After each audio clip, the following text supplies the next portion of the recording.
السلام علیکم ناظرین، آپ دیکھ رہے ہیں KPN HD اور میں ہوں سمینا چودھری۔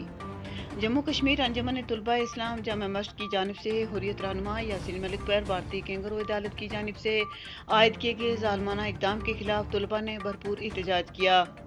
سینکڑوں طلباء پر مشتمل جلوس مسجد کے گیٹ سے شروع ہو کر چوک شہیداں اختتام پذیر ہوا۔ ریلی کی قیادت ناظم جامعہ امیر حمزہ مصطفی نے کی۔ مقررین اور شرکاء نے متفقہ طور پر باقی ظلم و بربریت کی مذمت کی اور پاکستانی حکومت وقت سے عالمی سطح پر معاملے کو اٹھانے کا مطالبہ کیا۔ ناظم جامعہ نے خطاب کرتے ہوئے کہا کہ عظیم حریت رہنما عرصہ دراز سے ظلم و بربریت کے خلاف حریت آزادی کا استعارہ بن چکے ہیں۔ ریلی میں دیگر ذمہ داران انجمن نے بھی اور مختلف طلباء تنظیموں کے رہنما نے بھی خطاب کیا۔ مزید نیوز اپڈیٹس کے لیے دیکھتے رہیے